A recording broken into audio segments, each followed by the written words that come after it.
Buenos días, buenas tardes a todos, a todas.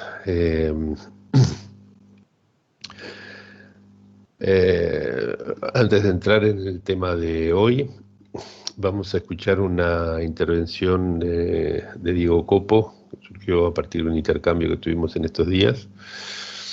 Diego puso un ojo muy atento sobre mi crítica a la naturalización de cierto prejuicio aristocrático, ese prejuicio que Freud empleó como si fuera un argumento en el malestar en la cultura. Y realmente encontró cosas que vale la pena compartir.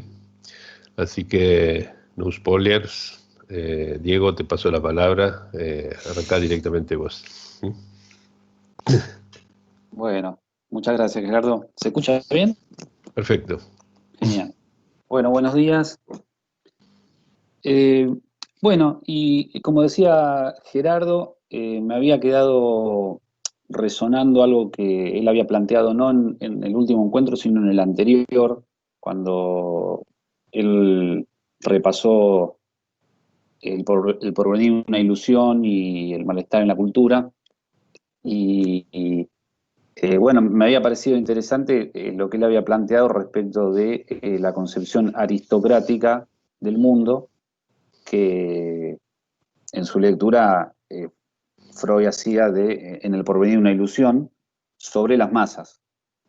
¿Se acuerdan que Gerardo destacaba esta descripción, estos adjetivos, digamos, que Freud había usado para describir a las masas como, bueno, eh, vagos y brutos,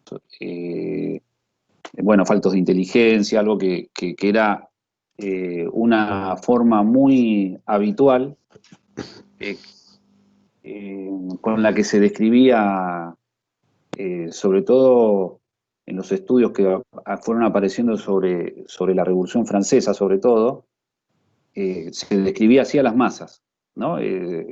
Está en psicología de las masas también, digamos, como el individuo, una especie de sujeto que perdía capacidades en la medida que más se incorporaba en una masa. ¿Se acuerdan que se hacía menos inteligente, se hacía más difícil de dominar? Eh, bueno, perdía su individualidad. Ese era un poco el efecto que tanto Le Bon como Siguele, como otros historiadores eh, calificaban o describían a las masas. Y esto daba este resultado, digamos, ¿no? La concepción aristocrática en el sentido de que, bueno, las masas debían entonces ser gobernadas, dominadas por una minoría. Ahí está la cuestión de la aristocracia, ¿no? Esa minoría, por supuesto, tenía ciertos atributos que eran distintos a estos de las masas y, por lo tanto, podían controlarlas.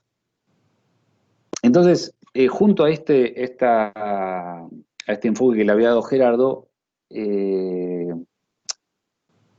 eh, a mí me parecía que había otro enfoque simultáneo, a la vez, que se puede encontrar también en el texto de Freud, cuando él, en Psicología de las Masas, eh, plantea la alternativa que, de acuerdo al tipo de masa de la que se trate, el individuo puede salir beneficioso de una inclusión, de su inclusión en las masas. Para mí, Psicología de las Masas navega un poco en estos dos andariveles, entre el empobrecimiento y el enriquecimiento posible de un individuo incluido en una masa, de acuerdo al tipo de masa y de acuerdo al tipo de líder que tenga la masa.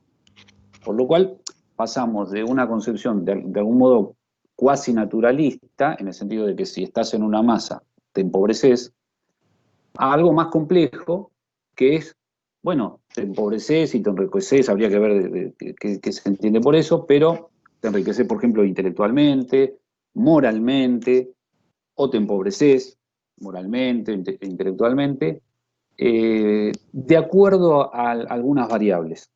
Entonces allí ya no se pierde ese aspecto naturalista, unicausal, y se enriquece, y ya la cosa se complica, se complejiza, mejor dicho. Entonces, bueno, Gerardo también señalaba esta cuestión de una naturalización elitista, de un fenómeno que él decía, en todo caso, tiene que ser ligado con, por ejemplo, un modo capitalista de organización del mundo, decía Gerardo. Yo estoy de acuerdo. Eh, el modo capitalista de organización del mundo, estamos a 100 años de que se escribió Psicología de las Masas, y un poco menos de que se escribió El porvenir de una ilusión, pero vemos que el autoritarismo, digamos, ¿no? El dominio de una minoría sobre una gran mayoría, por lo menos en mi opinión, ha aumentado, no ya al modo de, digamos, el aplastamiento que puede ejercer una monarquía aristocrática sobre una gran población, sino ahora sobre otras reglas capitalistas, modernas, donde un pequeño grupo de empresas dirigen la vida de la sociedad en su conjunto. Ya ni siquiera los parlamentos o el sistema político, sino grandes concentraciones de capital que, digamos, como si fuera una locomotora en la cual atrás ubica a los vagones de un tren, bueno, subsume empresas menores, esas menores a otras menores, hasta que por abajo, digamos, toda la gran población eh, pasa a ser parte de una gran masa que en los términos que decíamos anteriormente sería, bueno, una gran cantidad de población empobrecida, en distintos sentidos, ¿no? Bueno, el tema es que Freud, como decía, eh, a mi entender, puede ser leído con otro ángulo, que es este que les decía, de la circunstancia en la que una masa, por el contrario de la visión naturalista, enriquece a un sujeto. Y él lo dice en Psicología de las Masas, porque dice que, por ejemplo, puede aportarle al individuo una moralidad más elevada que la de los individuos que la componen. Fíjense.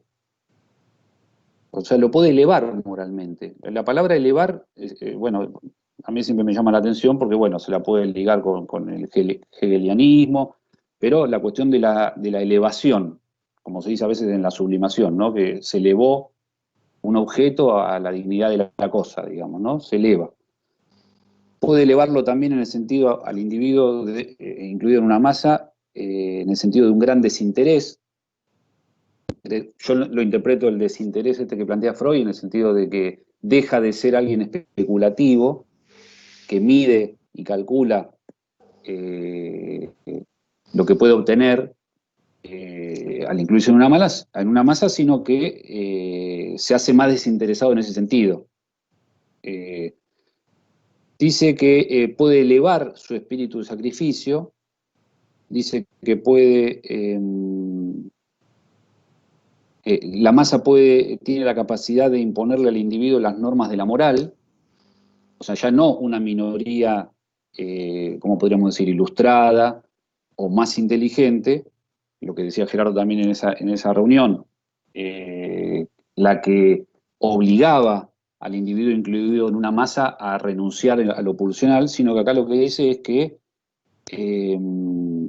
le puede imponer la masa, no la minoría, la norma de la moral, las normas de la moral, puede causarle, fíjense esto, la masa puede causarle o puede generarle al individuo el entusiasmo,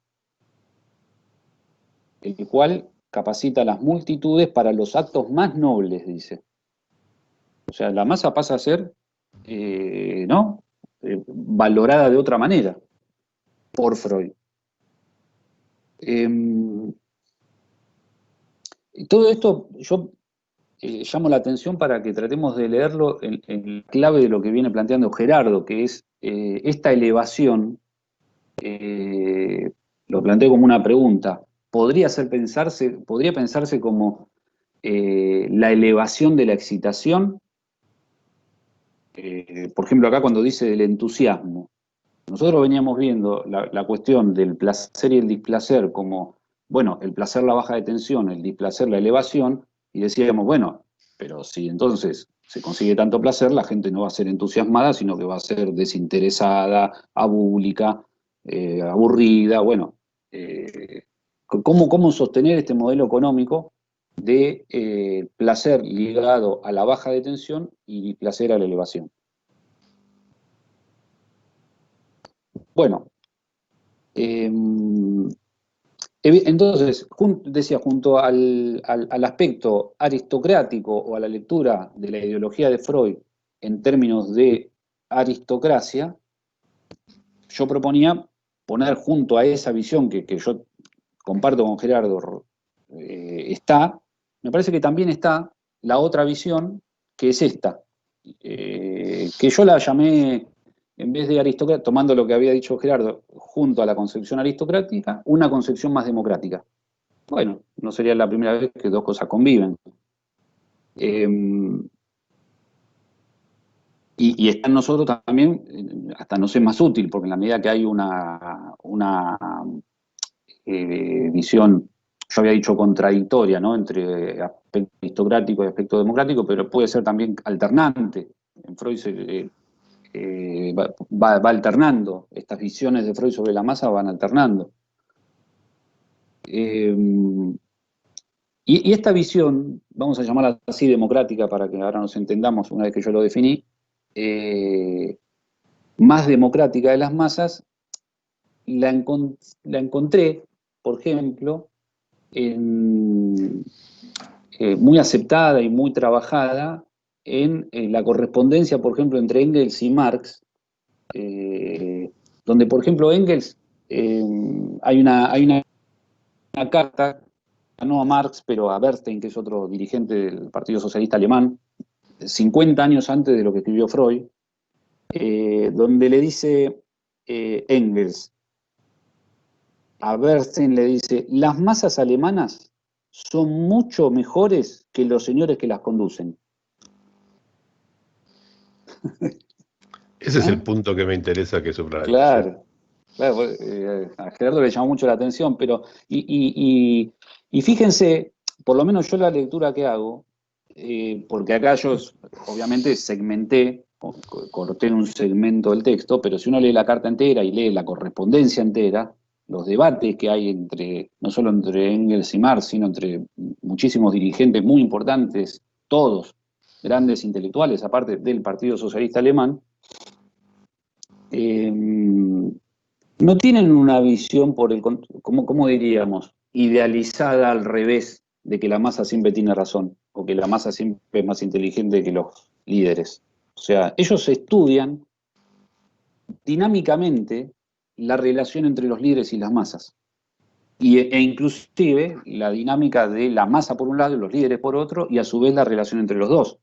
O sea, se parece mucho más a lo que nosotros venimos construyendo acá y veo que va apareciendo esta idea económica, por ejemplo, del flujo.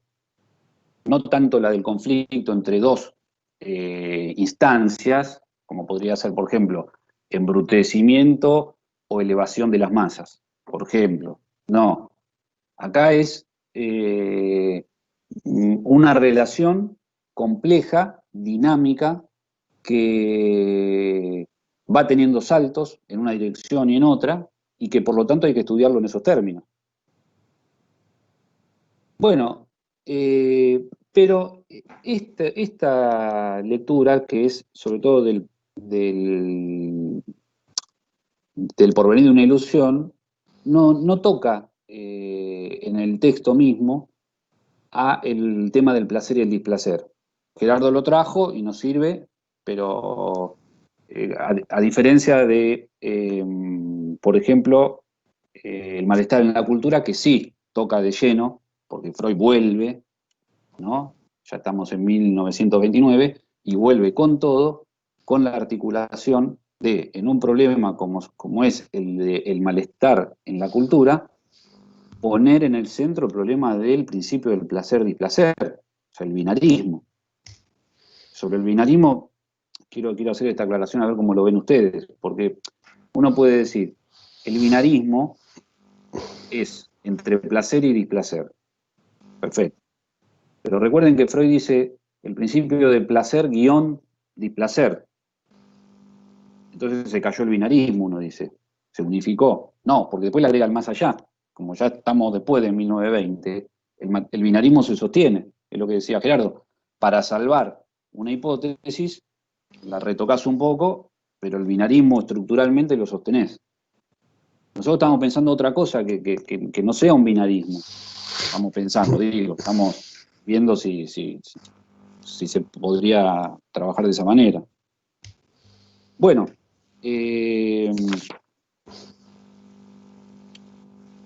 Gerardo también había hablado del tema del prejuicio de clase de Freud, en la misma línea, ¿no?, de la interpretación de la ideología aristocrática de Freud, y bueno, para mí está, y también está otra vez un aspecto democrático de Freud, o un aspecto que admite otra lectura, y que, por ejemplo, para hacer un ejercicio, ¿no? Si por ejemplo tomamos una oración de Freud y vemos que la podemos leer de dos maneras. Gerardo había destacado la frase que decía de Freud, ¿no? Los oprimidos son lógicamente hostiles a la cultura que los explota y por eso no interiorizan las prohibiciones. ¿Cómo se lee esto? Bueno, Freud tiene una idea y para explicar lo que él está afirmando, que las masas no interiorizan las prohibiciones, elitismo. Él dice, tendrían que interiorizar las prohibiciones, ¿no? Tendrían que refrenar las pulsiones. O sea, tendrían que ir hacia lo que él entiende por el placer, que es bajar las tensiones. Pero él dice, son indomables.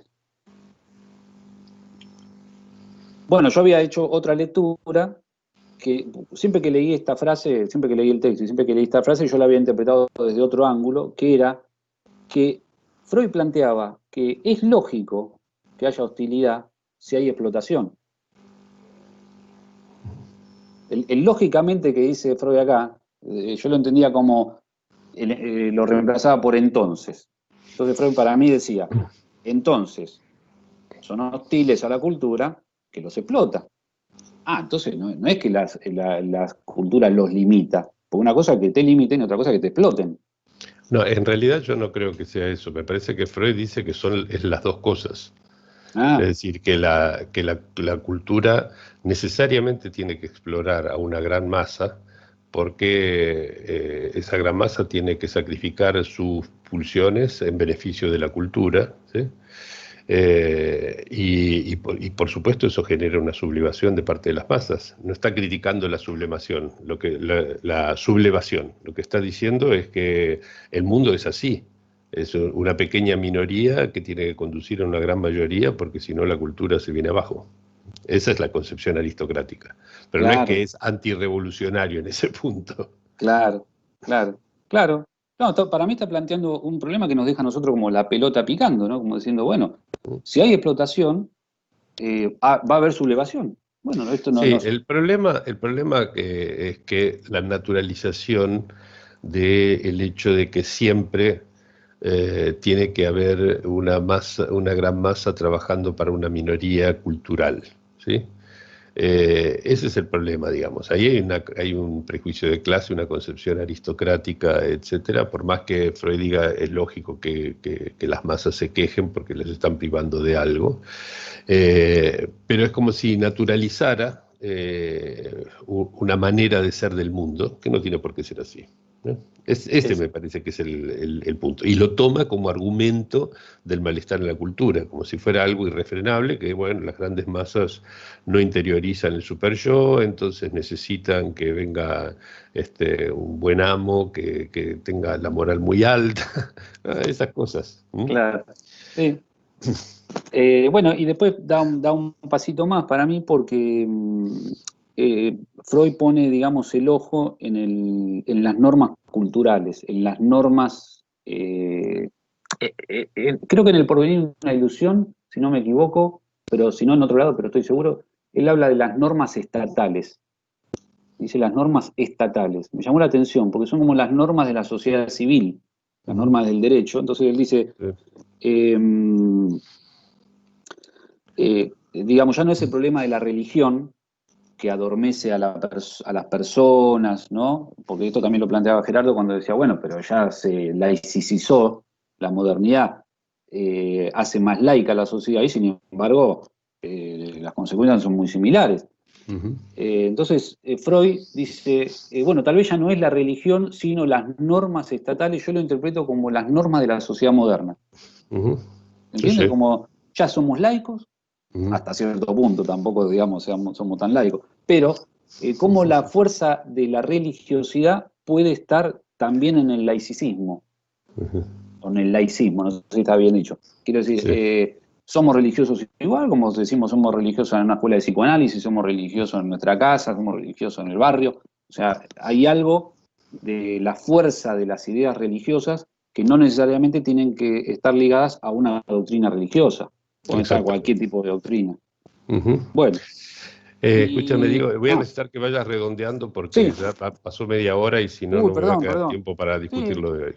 No, nada más quería ir al punto central que era el tema del principio del placer y el displacer, que es lo que a nosotros Por nos favor. interesa y ver si podemos seguir trabajando esta especie de movilización de este binarismo y que a lo mejor nos permite, como analistas, ponernos en una posición distinta, porque este es el tema, ¿no? Que como analistas no es lo mismo estar planteado frente a un binarismo que nos plantea Freud y hacer fuerza de un lado o del otro, ¿no? Porque nos obliga a tomar como una posición, a estar en paralelo con un flujo donde las fuerzas se mueven dialécticamente de otra manera, y entonces esto impactaría también en la forma de conducir la dirección de una cura. O sea, no sé si ahora me aceleré de golpe en el final, pero lo dejo planteado como para no sé, retomarlo. Bueno, te agradezco mucho, Diego. No, Eh, gracias a vos. hay, hay algo que leí hace poco de Miller, donde dice cómo los nudos, ahora no recuerdo la referencia exacta, después tal vez la puedo buscar, pero cómo los nudos eh, no son afines a la idea del conflicto, sino más bien a la idea de deslizamientos, etcétera, Totalmente. ¿no? Que hay algo en el último Lacan que está muy de acuerdo con esta idea de que la concepción dinámica de conflictos, oposiciones entre dos fuerzas es algo que hay que dejar caer. Bueno, estamos entonces en el ultimísimo Freud, es el título que le puse a la reunión de hoy. Es ese Freud que, como les decía la otra vez, tras haber expulsado sin razón su modelo económico, apela en su lugar a, al padre como regulador de goce y promotor en calidad de agente cultural de esa renuncia de lo pulsional sobre la cual ya hemos descargado munición gruesa. Bueno, Freud creía que una educación laica no sofocaría a nadie, como recordaba Diego recién, y en eso también se equivocó. Pudimos explicar el malestar en la cultura sin suponer conflicto alguno, sino como efecto de la economía que liga entre sí los tres goces básicos, no sé si recuerdan. La vez pasada comenzamos por el artículo sobre el humor, en el cual reconocimos la persistencia del equívoco en el uso del término economía y de ese oxímoron que vengo subrayando, el oxímoron ganancia de placer, en un planteo que falla por su base. Si bien ciertos rasgos del fenómeno no dependen de eso y lo subrayamos positivamente. De hecho, les mostré que el mecanismo mediante el cual Freud describe el humor viola el principio de placer sin saberlo. Voy a recordar un esquemita que utilicé luego eh, cuando hablábamos de ese breve artículo llamado tipos libidinales. ¿Se ve bien, Diego, ahí? Sí, perfecto. Ok. Eh, voy a poner un punterito por si... Ahí está, tengo que señalar algo. Ahí va. En ese artículo vimos una especie de prototipo de la economía de los goces planteada por Lacan en la tercera, si bien Freud la piensa en términos de conflictos dinámicos entre instancias, ¿no? Cosa que realmente solo el principio de placer requiere, si no, no hubiera sido necesario. En el escrito sobre la sexualidad femenina, que también vimos, y más allá de las críticas que le caben, críticas feministas justas realmente que le caben, hallamos un reconocimiento del carácter Lustsucher, buscador de goces del ser hablante, cuya insaciable libido no aspira a ser satisfecha. También quiere siempre más. También encontramos una generalización de lo que en 1920 él dijera sobre el juego y que ya hemos subsumido con ventaja, a mi entender, en la noción de una respuesta mimética, independiente y aún contraria al principio del placer, ¿no? Por otro lado, también subrayé esto, si a niñas y niños, Freud habla de niñas, pero se puede decir en general, les gusta ser excitados por las caricias y por los cuidados, y piden más, ¿no? Es porque la sexualidad realmente se mofa del principio del placer y revela el ansia de goce, como lo llamamos, como algo primordial.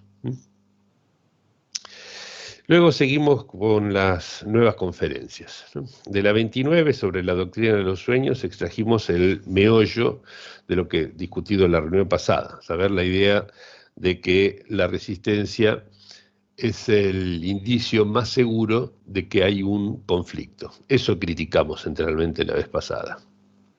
Es un error que Lacan señala en su seminario 2 y que ya discutí con detalle en La flecha de Eros, hace como 10 años. Si la idea de conflicto tiene una base clínica errónea, habrá que buscarle otra o descartarla, ¿sí? Prefiero más bien descartarla, ¿sí? Pero les mostré que hay en Freud un motivo más profundo para erigir la noción de conflicto, que es el principio de placer, ¿sí?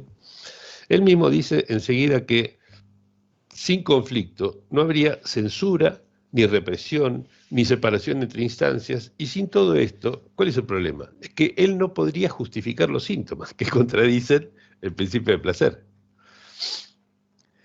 La segunda tópica lleva a suponer como censor, el censor de censura, ¿no? El superyo. Y la vez pasada vimos que sin principio de placer esa instancia pierde uno de sus sustentos, ¿sí? Verdaderamente fue bastante dañada la fundamentación del superyo en la reunión anterior. También se pierde el sustento que Freud ve para el superyo en el delirio de ser observados, que es una forma de automatismo mental y que, según Clérambault, lo recordé, tiene un carácter esencialmente neutro, es decir, que ni critica ni censura. El superyo, dice Freud, reemplazaría la función parental mediante una identificación. Y yo les propuse incluir esa identificación entre las respuestas miméticas, que están situadas directamente fuera del principio del placer. Luego subrayé que Freud dice haber basado toda su teoría, toda la teoría psicoanalítica, en la resistencia que él sintió al tratar de hacer consciente lo inconsciente del analizante. Entonces la pregunta que se impone es, ¿qué pasa con toda la teoría si la resistencia solo es del analista? Algo básico debería cambiar, ¿no es cierto? La conferencia 31 termina con la famosa frase donde ello era, yo debo devenir, que para un lacaniano tiene un sentido muy distinto del que tiene Freud, además de que si él hace de esta dirección de la cura un trabajo de cultura, el psicoanálisis pasaría a estar al servicio de la renuncia de lo pulsional, cosa absolutamente inaceptable, ¿sí? Bueno, pero que Freud sugiere, propone incluso. De la conferencia 32 subrayé el hecho de que Freud supone que el yo anticipa el goce que ganaría, ¿sí? Lo mide, lo compara, digamos, con la pérdida de goce por castración y reprime lo primero según el principio del placer, ¿sí? Pero también vemos que lo único cierto, en tal caso, es que se ha reemplazado el goce pulsional por el fálico que compite con él, ¿sí? O sea, se sacrifica goce pulsional para conservar el falo, ¿sí? Y el goce fálico. Y esa es una relación económica, que no requiere suponer conflictos ni principio del placer. Es más de uno menos de otro, ¿entiende? No necesitamos ahí el binarismo del que hablaba Diego al principio. En la misma conferencia, Freud roza una economía de las satisfacciones pulsionales, las cuales podrían sumarse o sustituirse, cosa muy cierta, ¿sí? Y por otro lado, él deriva la pulsión de destrucción del sadismo y del masoquismo, que solo son enigmáticos para la teoría freudiana debido al principio del placer, porque si no, no habría ningún misterio en el masoquismo, ni sería necesario tampoco suponer la existencia de una pulsión de destrucción, que además tiene otros problemas sobre los cuales vamos a volver hoy, posiblemente. Acá está la frase donde dice que son enigmáticos ambos. Bueno, otra vez se plantea la resistencia como base, aquí está, ¿no? La resistencia como una base de esa doctrina pulsional que hace depender la reacción terapéutica negativa, por ejemplo, de una necesidad de castigo, ¿sí? Cuando mucho más lógico habría sido invocar el carácter conservador de las pulsiones, es lo que les decía la vez pasada, ¿no? Entonces, si son conservadoras, tiene que haber una inercia para modificarlo, no es necesario invocar una necesidad de castigo para aferrarse a una satisfacción pulsional existente, ¿no? La conferencia 33 insiste en ese carácter, yo llamé barril sin fondo, de ese Lutzucher que es el niño, ¿no? Bueno, resumí el recorrido de la vez pasada diciendo que las nociones dinámicas de conflicto, resistencia, censura, etcétera, solo están al servicio de sostener el principio de placer y realmente podrían ser reemplazadas con ventaja por relaciones económicas si no se requiriera de ellas ese servicio. Bueno, para hoy propuse avanzar en la revisión crítica del ultimísimo Freud discutiendo dos de sus últimos ensayos. Son Moisés y la religión monoteísta y el póstumo Esquema del psicoanálisis. El primero de estos es un texto al que en 3 de mis libros he dedicado comentarios que incluyen alguna mención del problema que este año nos ocupa, ¿sí? Sus 4 partes, las 4 partes de Moisés, fueron escritas en momentos y lugares diferentes y publicadas en fechas diversas. Su falta de unidad, además, es motivo de queja para el propio autor, no solamente para nosotros que lo leemos. De las 2 primeras partes, cuya reseña hallarán en el último párrafo de la segunda, si quieren salteársela, no voy a comentar nada aquí, si bien son necesarias para una comprensión cabal de las 2 últimas, ya que esas 2 últimas se basan en la analogía entre un proceso de psicología de las masas y una formación neurótica usual, ¿sí?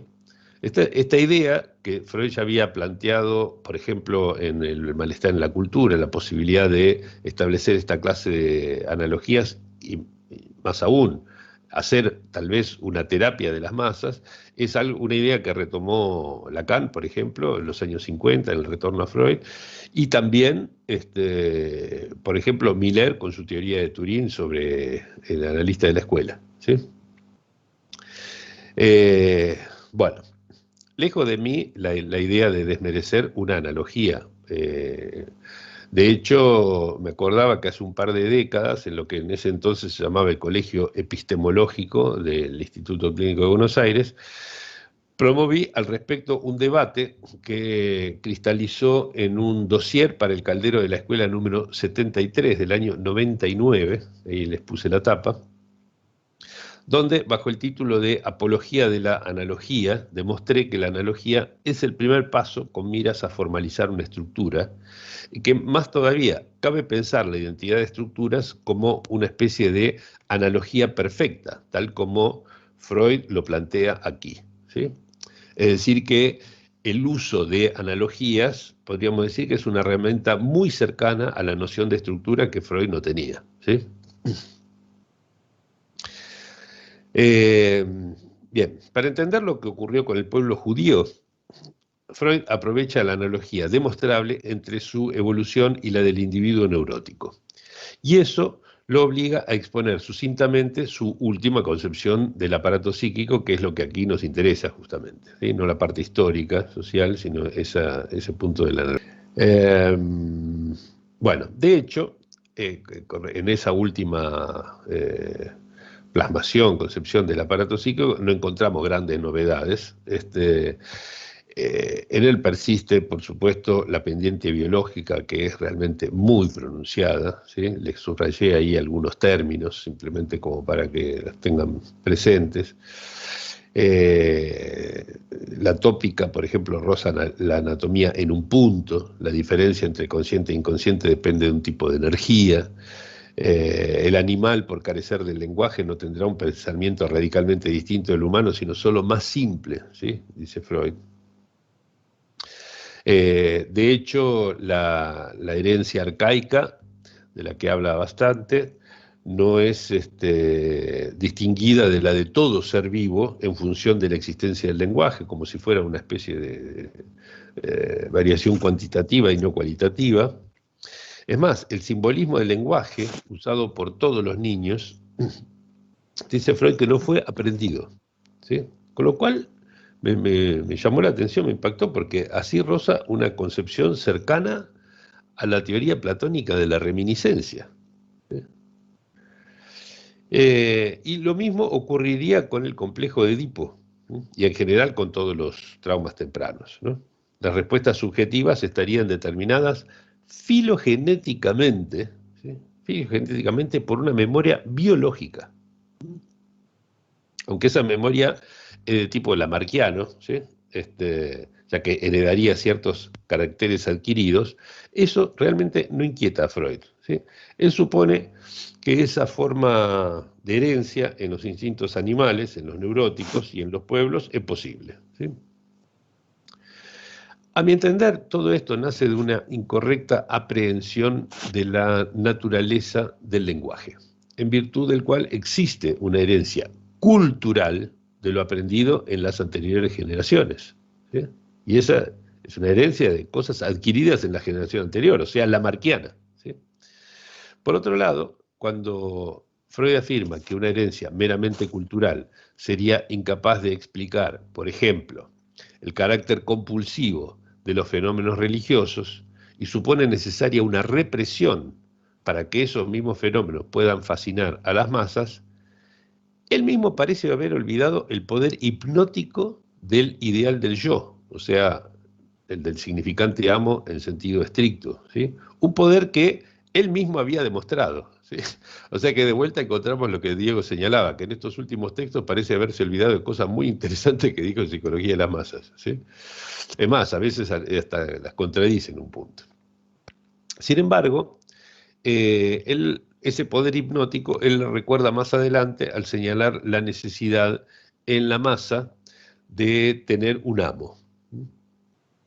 Y la coalescencia que hay entre el amo y el padre, ¿sí? Es un punto fundamental de Freud, retomado innumerables veces por Lacan.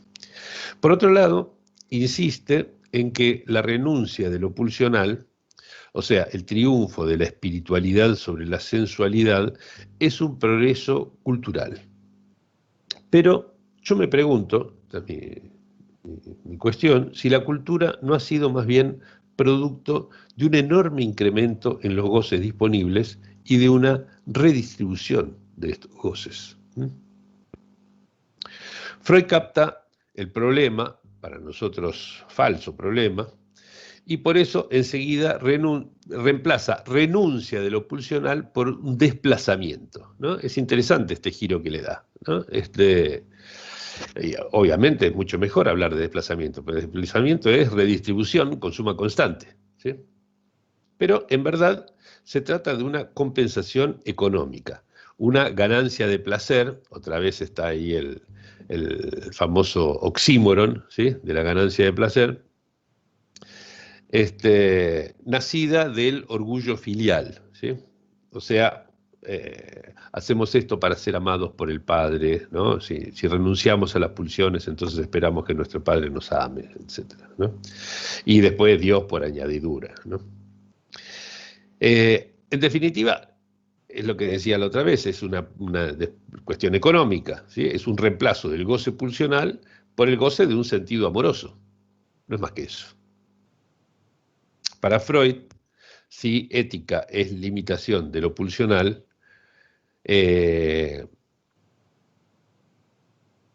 lo que constituye su parte de la ética, ¿no? La parte más grandiosa, ¿sí? No la práctica, sino la grandiosa, nace de ese lazo con el padre, ¿sí? Un lazo obviamente mediado por el superyo, ¿no? Por esa respuesta mimética que llamamos superyo. Entonces, un desplazamiento de este estilo es precisamente el que da origen al síntoma, ¿sí? Ahí se ve ya presente en Freud la homología entre la función del padre y la del síntoma, ¿sí? Cuando la demanda pulsional es excesiva, la represión desvía esa demanda hacia una satisfacción sustitutiva desfigurada, ¿no? Pero no hace falta, les digo yo, invocar aquí, como venimos planteándolo, un conflicto o un peligro, ni tampoco separar la represión del retorno de lo reprimido, ¿sí? Basta con entender la formación de síntomas como una redistribución económica guiada por la sustitución de una representación por otra, ¿sí? Cosa que, de paso, explica la desfiguración, sin necesidad de apelar a ningún conflicto. Hacia el final de su ensayo, Freud sigue sosteniendo su biología platónico-lamarquiana para explicar el simbolismo congénito, así lo llama, simbolismo congénito, universal, y ciertas respuestas instintivas de los niños, ¿no?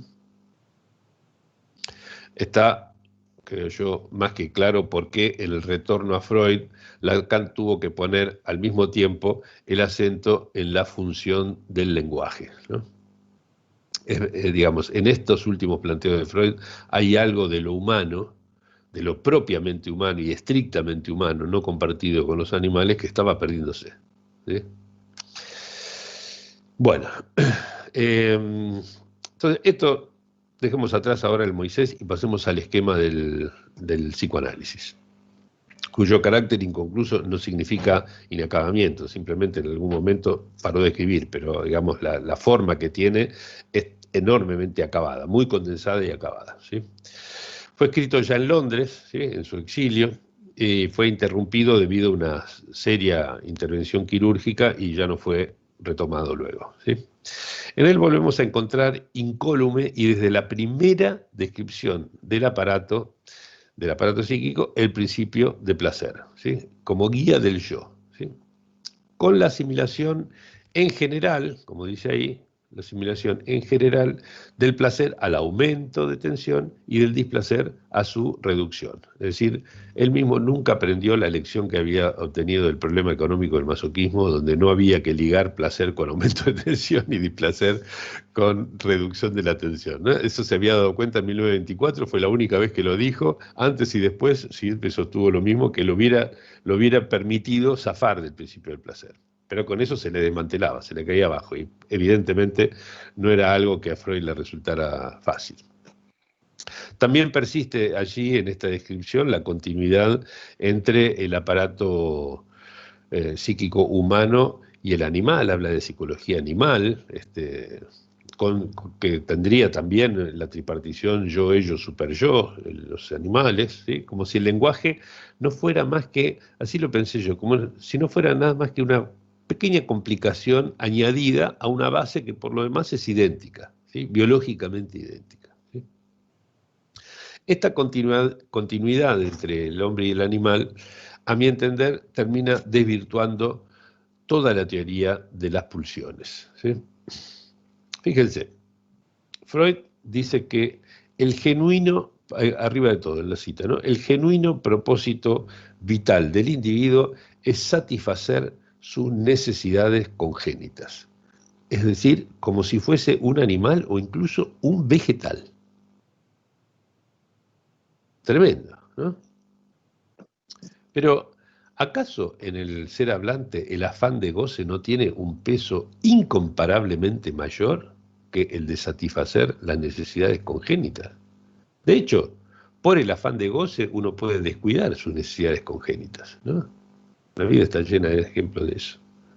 En fin, si para Freud las pulsiones representan lo que el cuerpo requiere a la vida anímica, ¿sí? Así es como lo define en el segundo párrafo que les muestro aquí, ¿no sería mejor incluir las pulsiones en la vida anímica, lo que les propongo, ¿sí? Y dejar, como vengo diciendo, dejar al organismo lo que es del organismo? El carácter conservador de las pulsiones, con el que viene insistiendo ya desde hace más de 10 años Freud, ese carácter conservador de las pulsiones podría ser entonces subsumido en la compulsión de repetir como parte del ciclo de cada repetición, ¿sí? Así podríamos pensar el carácter conservador de las pulsiones, ¿no? Vuelve siempre al principio para poder hacer un ciclo más. Freud pesca, en el tercer párrafo que les muestro aquí, las relaciones económicas que hay entre las pulsiones, que pueden traspasar, por ejemplo, su energía de una a la otra, ¿sí? Y también que el hecho de que el carácter conservador de las mismas vale para la pulsión de muerte, pero no para el eros, dice a continuación de este último párrafo que les dije, ¿no? O sea que ahí hay algo de su teoría general que no funciona, porque si todas son conservadoras, ¿por qué en un caso sí lo son y no en el otro caso? Esto ya es un problema que ya se le había planteado a él en los textos que vimos la vez pasada. Por otro lado, esta confusión entre cuerpo y organismo persiste en todo el ensayo, ¿sí?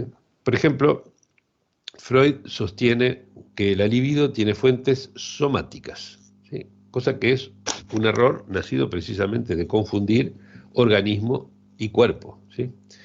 Y además dice que todo el cuerpo es una zona erógena, cosa que está muy bien, ¿sí? Pero aquí entonces está separando el cuerpo respecto del organismo, ¿sí? Sin duda, no suponemos que aluda, por ejemplo, a la erogenidad del páncreas, ¿no?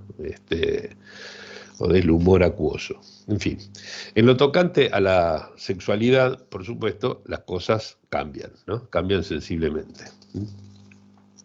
La vida sexual, dice Freud, empieza al nacer, ¿sí? Procura ganancia de placer, ya aparece otra vez el famoso oxímoron, ¿sí?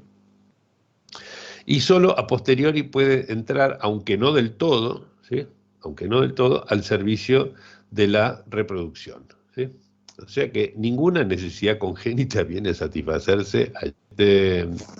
Decía, en el caso del chupeteo, ¿no? En el caso del chupeteo, no hay una necesidad de satisfacción que aspire a una ganancia de placer, sino más bien un infinito deseo de gozar que no se satisface nunca, ¿sí? No se alcanza una satisfacción allí, ni se procura una satisfacción. Lo que se busca es seguirlo más y más y más y más. Por otro lado, Freud nota que no hay placer en satisfacer una pulsión de muerte de esas que quedan en el yo, ¿no? Las que permanecen en el interior del yo. Pero, digamos, es una crítica a su propia teoría, pero él, al mismo título, tendría que haber reconocido también que tampoco comporta displacer, ¿sí? Entonces, si esa satisfacción, la de la pulsión de muerte en el interior del yo, si esa satisfacción carece de relación con el par placer-displacer, no habría por qué considerar a eso una pulsión, dado el presupuesto de que el ello, según Freud, es regido por el principio del placer exclusivamente. De que Freud, si hubiera sido coherente con su descripción de qué es el ello, ¿sí? Y con el carácter universal del principio del placer, digamos, que rige universalmente el principio del placer en el ello, entonces no, digamos, no tendría que haber aceptado la posibilidad de que haya pulsión de muerte que permanezca en el interior del yo, ¿no?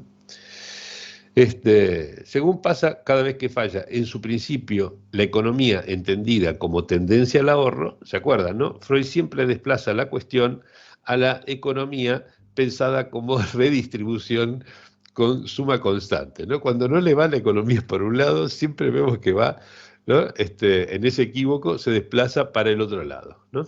Acá lo ven clarísimamente, ¿sí? La distribución cuantitativa de la libido, ¿no? Es el otro sentido de la economía. Bueno, así termina el tercer capítulo de este ensayo, ¿no? Son un montón de capítulos cortitos, 9, si mal no recuerdo.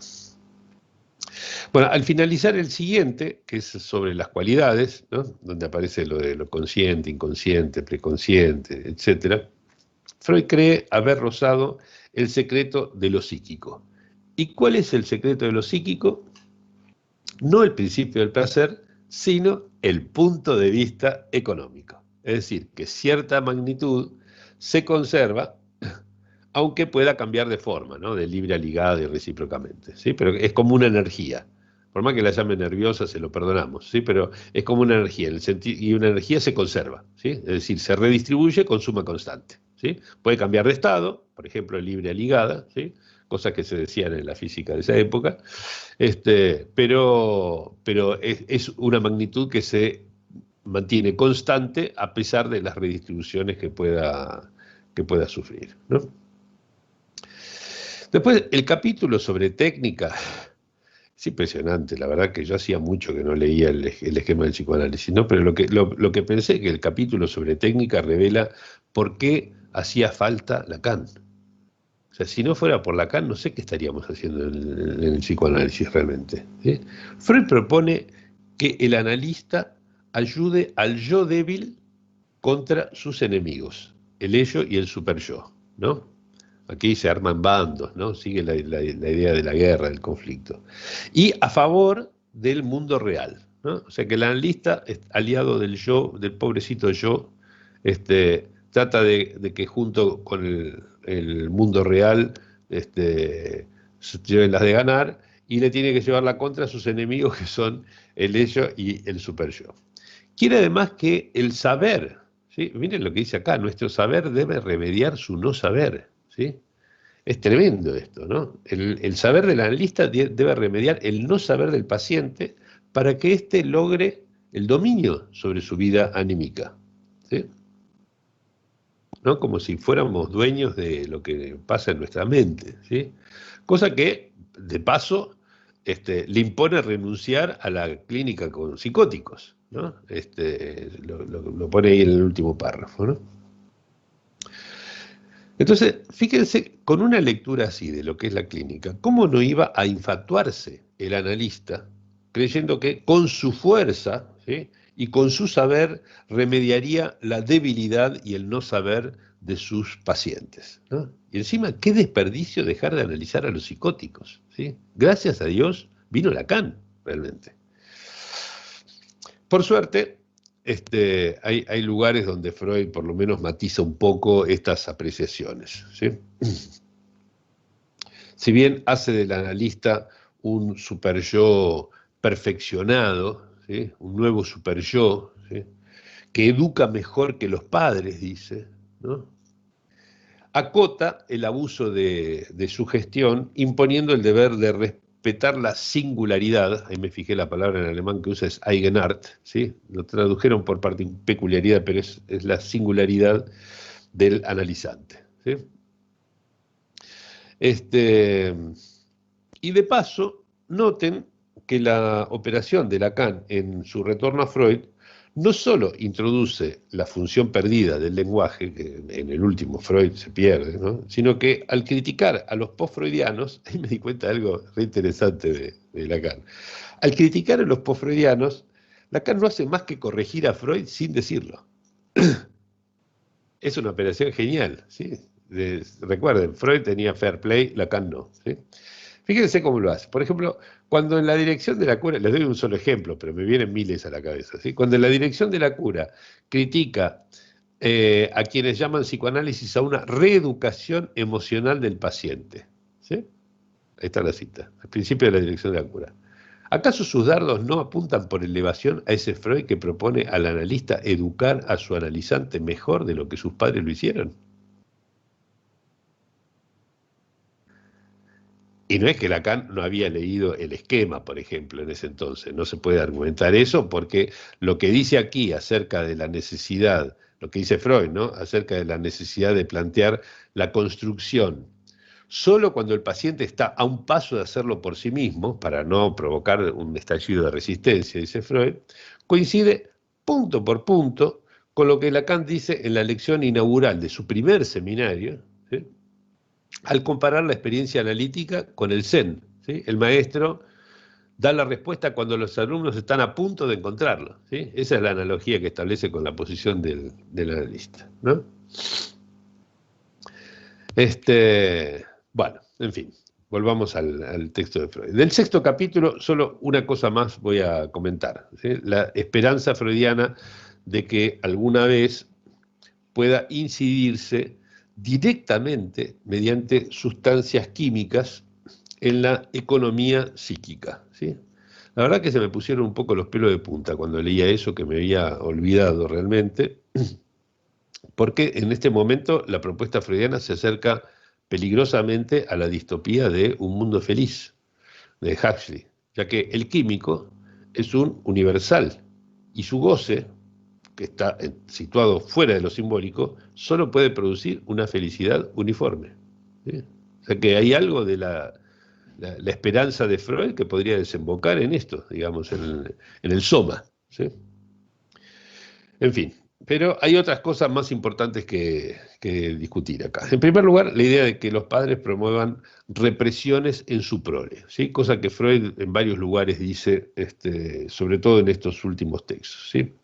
Porque acá lo que yo encuentro es una inconsistencia con su propio planteo sobre ese afán de ser amado sobre el superyo. Recuerdan que lo mencioné hace un rato, ¿no?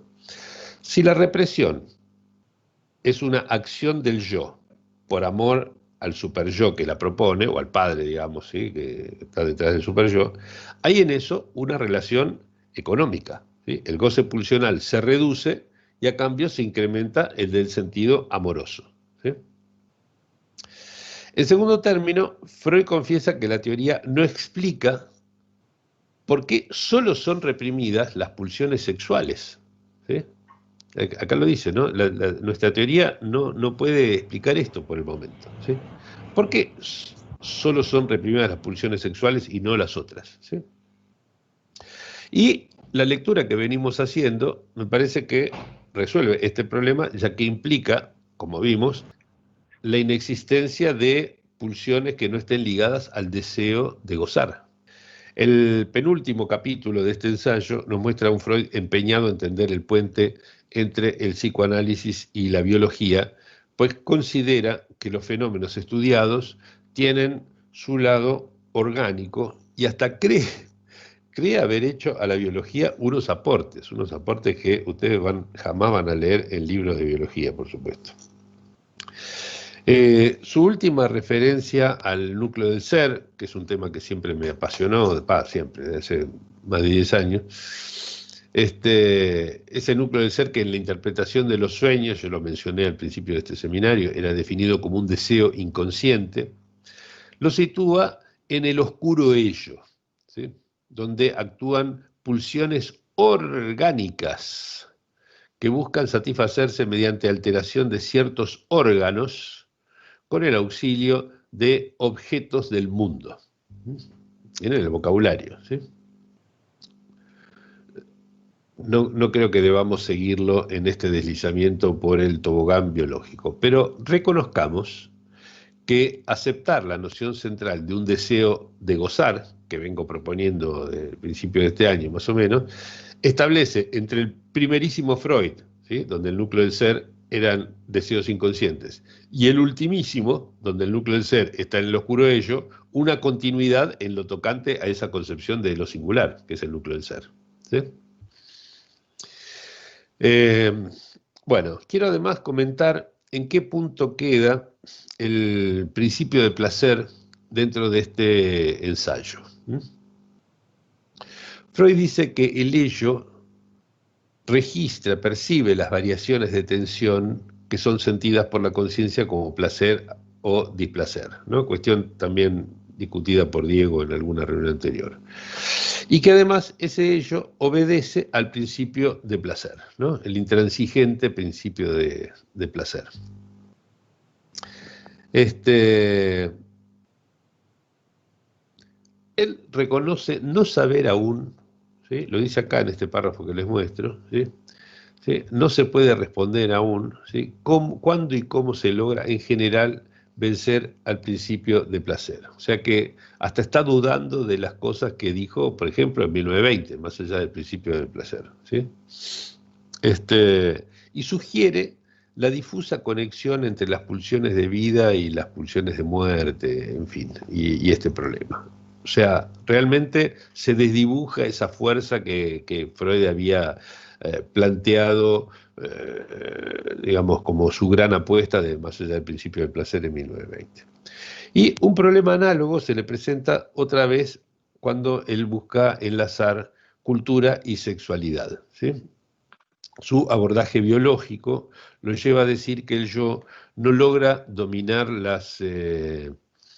acá está, ¿no? Fracasa en la tarea de dominar las excitaciones sexuales infantiles, que de eso nace la neurosis, dice, y que ésta podría evitarse consintiendo en los niños una sexualidad libre, ¿sí? Cosa que, por ejemplo, la experiencia hippie desmintió rotundamente, ¿sí? Al fin, insiste en que la cultura hace que las pulsiones busquen satisfacciones sustitutivas, lo cual es cierto, ¿sí? Pero concluye que eso implica una limitación de lo pulsional, cuando en verdad no es más que una redistribución, ¿sí? Como veníamos viendo. Bueno, del último capítulo, que claramente está inconcluso, no hay nada nuevo que tengamos que comentar o discutir. Así que, por lo tanto, podemos...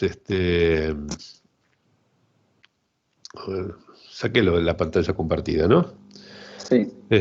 Podemos entonces repasar lo que hemos aprendido al revisar estos dos textos del ultimísimo Freud.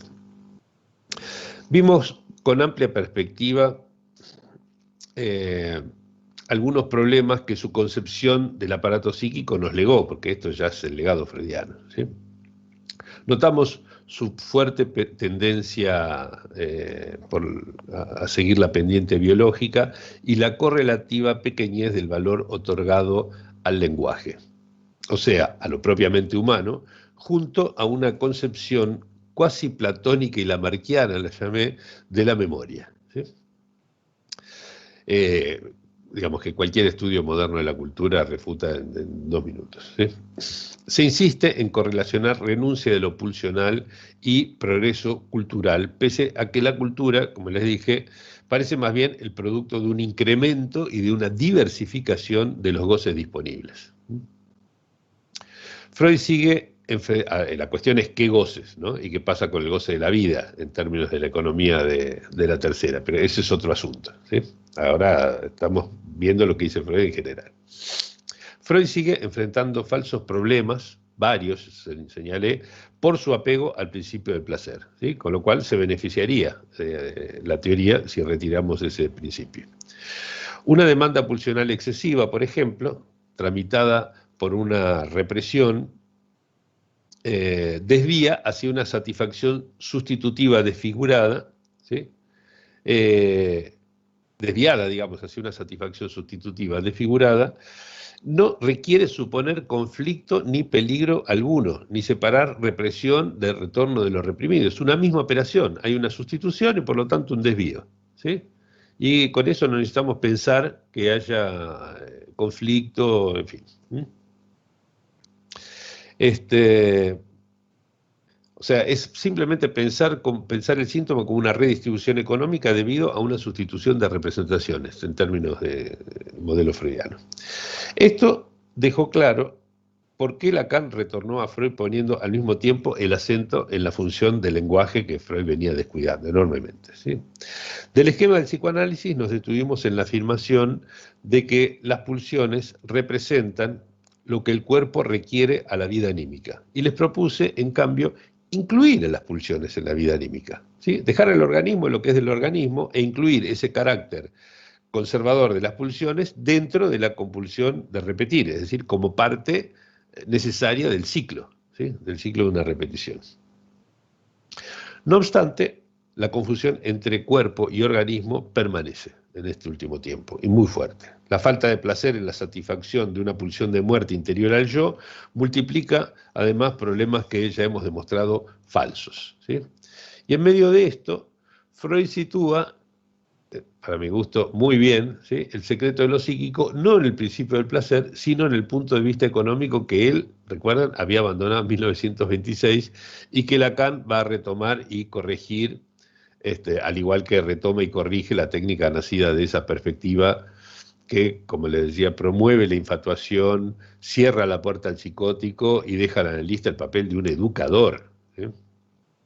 Bueno, eso entonces nos hizo ver que una parte del retorno a Freud se vale, como les dije hace un rato, de la crítica a los post-freudianos para corregir, sin decirlo, planteos freudianos que tienen implicancias inadmisibles.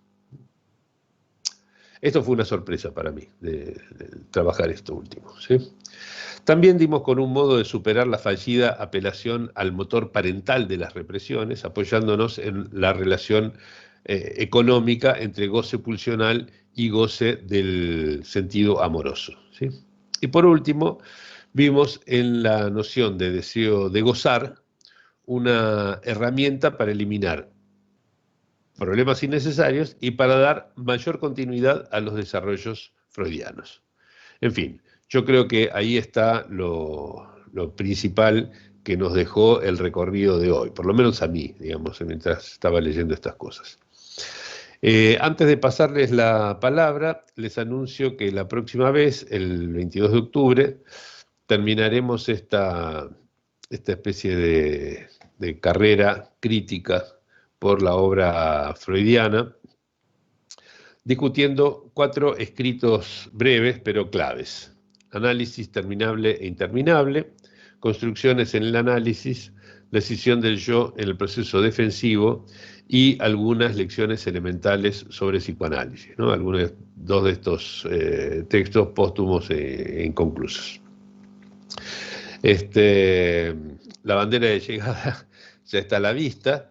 Y vamos a dedicar las 2 reuniones de noviembre a ordenar lo que hemos hecho, crear una perspectiva de conjunto de lo que fuimos espigando a lo largo del año y ver, digamos, qué es lo que esto nos propone como trabajo pendiente, lo que habría que hacer a continuación de esto, ¿no? O sea, extraer las consecuencias y ser consecuentes con esas consecuencias, valga la redundancia, ¿no? Ya me están preguntando si Retoquecito seguirá el año que viene. No se va a llamar así el seminario. El seminario, si la salud lo permite, por supuesto seguirá y seguirá. Pero la orientación que tenga, eso, en fin, no lo puedo prever porque esto no es un programa de enseñanza. Bueno, ok, listo. Entonces por hoy vamos a pasar al debate. Nos quedan un poco más de 15 minutos, así que tomen la palabra directamente, pongan sus cámaras, micrófonos o ambas cosas y conversamos. Clarisa, no se te escucha, ¿eh? ¿Clarisa está queriendo hablar? Sí, pero no... Ah, no la vi. Clarisa, tal vez tengas que habilitar tu micrófono. No se me activa. Ahí está. Ah, ahí está. Ahora te escuchamos. Bueno, varias cosas, pero tengo de antes, pero voy a decir algo, lo de antes lo tengo que, lo voy a mencionar porque tiene que ver con 2 cosas. Primero con la idea tuya del volcán y segundo con lo que planteaste al principio, cuando uno se queda con leche, ve una vaca y llora. Entonces después quería ver si, estuve pensando, no sé si me va a salir, pero encontré una relación entre ambas cosas. A ver. No, eso lo escribo para poder, pero me parece que va en la misma línea. Pero bueno, eso me propongo, a ver si puedo encontrar una... Clarisa, entonces querrías tomarte el tiempo hasta la próxima y escribir algo para presentar la vez que viene. es mi explicación, porque Sí. me quedó, primero porque el dicho es muy fuerte, y segundo porque vos a continuación, en un segundo tiempo, trajiste lo del volcán. Entonces, quería, hace poco, reviendo un poco estas cosas que se vienen planteando, creo que encontré un vínculo o una lógica entre ¿no? esta frase, este dicho y bueno, a ver si el volcán está en una lógica de cierta relación. Eso me propongo es dar mi explicación, Está bien, aunque pero sea digo, ¿querés entonces tomar la palabra la vez que viene? en 5 minutos, sí. Buenísimo, excelente, Sí. excelente. Bueno, Comento para los que están por primera vez que Clarisa fue colaboradora de este seminario también, ¿eh? Así que tiene una llegada directa. chiquitito, chiquitito. Después quería decir que a mí siempre, dos cosas. La primera, esta indicación que vos das sobre el uso en Freud de la analogía, Sí, que es muy fuerte y que quizás esto que vos ponés acá como la herramienta que él tiene ahí donde no está la estructura, me parece, porque ya la usa desde los escritos, desde el proyecto y siempre sí. apela a la analogía como casi lógica o instrumento de explicación. Eso me pareció Yo que recomiendo todo el dossier que está en ese caldero del 99, porque son varios artículos. Yo mencioné el mío, pero hay varios artículos que son muy buenos para está, entender qué es una analogía. claro, Porque está se online. suele pensar que analogía es como algo siempre con un tinte despectivo, ¿no? Eso es una mera analogía, y no, es una herramienta enorme la analogía. Sí, sí, porque lo usa inclusive para la cuestión de la defensa, lo usa mucho Freud la analogía. Bueno, eso es una cosa. Lo otro que me atrevo a poner ahí una pregunta, también por una cuestión entre cuerpo y organismo en Freud. Siempre me llamó la atención cuando Freud hablaba del cuerpo propio. Entonces, entiendo lo del tobogán biológico, pero yo lo subrayaba como algo, como si él hubiera intuido que es otra cosa. Es como si uno dijese, para tener un cuerpo hay que pasar por un psicoanálisis, ¿no? Por ejemplo. O Lacan que habla de tener un cuerpo. Y Freud, eh, no sé si es en los escritos metapsicológicos o dónde, cuando habla del cuerpo propio, y eso de propio me daba la sensación que no es, porque hay que tener un cuerpo propio, digamos, no está dado. Entonces, Exacto. en ese sentido, organismo y cuerpo, yo se lo respetaría a Freud. ¿Qué cosa? Aún esto porque vos decís que Freud, lo que yo entendí, como que confunde o podría fundirse en organismo y cuerpo. Y En algunas ocasiones, sí. ok, Sí. ok. Sí, sí, sí. Estoy muy de acuerdo con eso. Y es un problema además muy complejo, que creo que recién en Lacan, a partir del seminario 21, más o menos, le da una vuelta de cómo se puede resolver esa separación, ¿no? Cuando hace la crítica de la topología de la bolsa, etcétera. Pero sí, es muy problemático. No digo que siempre en Freud estén las dos cosas confundidas, ¿no? Sino que señalo que a veces esa confusión entre cuerpo y organismo lo lleva a hacer una mala lectura de lo que entendemos por pulsión en la experiencia analítica. Ese es el tema. ¿Mm? No, está bien. Lo digo porque al leerlo en algún párrafo del esquema, me daba la sensación que era, bueno, ya es el final de Freud, dejarlo separado y que, bueno, que alguien se ocupe de esto. Ajá. Bueno, esta idea. si querés en tu intervención de la próxima vez incluir, por ejemplo, las referencias, ¿sí? Donde vos encontrás esto, eso sería muy útil, por supuesto. Sí, porque te digo que me llama, o sea, y otro punto más de tu recorrido es el problema de la contrainvestidura. Ajá. Porque a mí siempre me dio la impresión que justamente, o sea, vos decís, ¿para qué va a poner la contrainvestidura? ¿No? O sea, ¿para qué introducir eso? Ok, yo sigo tu planteo porque me parece muy interesante, digamos, todo lo que venís diciendo este año. Ahora, la contrainvestidura, por lo menos en la época en que leía mucho más de esto, me parecía justamente un punto donde él se opone al conflicto, porque él dice, digo, en relación a la conceptualización del inconsciente, ¿no? Él dice, hay una represión primaria, que es un supuesto, y luego dice, hay una fuerza que retiene eso primario. Digo también porque, y en ese punto, la contrainvestidura no es lo que plantea un conflicto, sino que va en la dirección de lo Unterdruckt, de lo caído al fondo. Esa es mi lectura.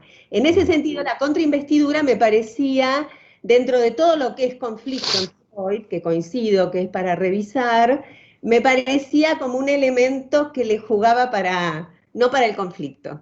Es que yo estoy totalmente de acuerdo con eso, Clarisa. Es que por eso el para qué que yo introduje al respecto no es crítico, sino mostrar que justamente es una noción que si uno se guiara exclusivamente por el principio del placer no tendría por qué parecer ninguna contrainvestidura, pero que se puede poner bajo la ley general de la existencia de una respuesta mimética, ¿sí? Que incluye, por ejemplo, la formación del superyo y varias otras cosas que hemos discutido a lo largo del año, ¿sí? Sin necesidad de suponer un conflicto, precisamente, ¿sí? Es decir que estoy totalmente de acuerdo. Yo tomo la noción de contrainvestidura como un punto de apoyo para crear una concepción del aparato psíquico regido solamente por la compulsión de repetir, que se puede pensar como un caso particular de respuesta mimética, sin el principio del placer, ¿no es cierto? Y por lo tanto sin conflicto. Totalmente de acuerdo. Ok, no, sí. Digo por cosas que empiezo como a rever y como estamos como cerrando, bueno, cada uno se agarra de lo Excelente, ¿no? Excelentes comentarios. La verdad que te agradezco mucho y además espero entonces que presentes estas cosas que estuviste pensando al principio de la próxima reunión. Me parece muy bien, ¿sí? Sí, Si no es para el principio de la próxima reunión, puede ser también en las reuniones de noviembre. Tenemos todavía 3 reuniones por delante y las de noviembre, como no vamos a comentar textos nuevos de Freud en noviembre, porque ya la próxima vez terminamos, en noviembre va a ser la discusión de en qué estado quedó entonces la teoría si sacamos el principio del placer. Así que también puede ir ahí. Pero no va a disonar si lo haces la próxima vez o en cualquiera de las de noviembre. ok. Muchísimas gracias por la intervención. Tenemos todavía unos 5 minutitos más. Si alguien quiere tomar la palabra para intervenir, bienvenido.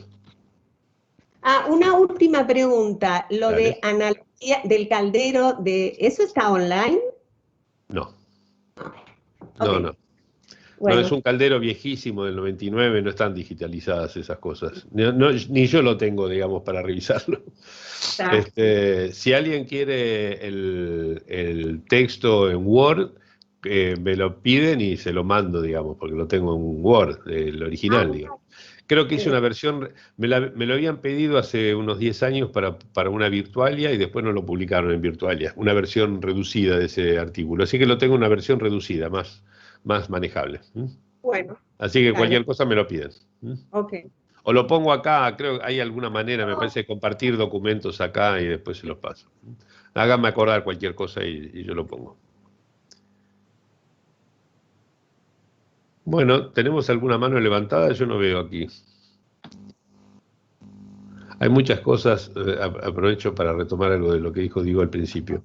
Hay muchas cosas que Freud trabaja aquí, sobre todo en el Moisés, pero en todos los textos de esta época que tienen como referentes, por un lado, el ascenso del fascismo y por otro lado, la Revolución Rusa, ¿no? Y los acontecimientos de la Revolución Rusa. Leen lo que está pasando a la luz de la Primera Guerra Mundial y en función de lo que ya se veía venir como la Segunda, ¿no? Entonces, son muy interesantes las posiciones de Freud al respecto, digamos, la lectura que hace de estas cosas, por más que haya aspectos que, a mi entender, confunden una posición ideológica con una fundamentación científica, ¿sí? Que es lo que yo le critico, digamos, y que Diego retomaba al principio de la reunión de hoy. Las argumentaciones de Freud son muy interesantes, ¿sí? Uno puede decir que en ese punto se mantiene como siendo ni de derecha ni de izquierda, sino con una visión que pretende no dejarse influir por esas banderas, ¿sí?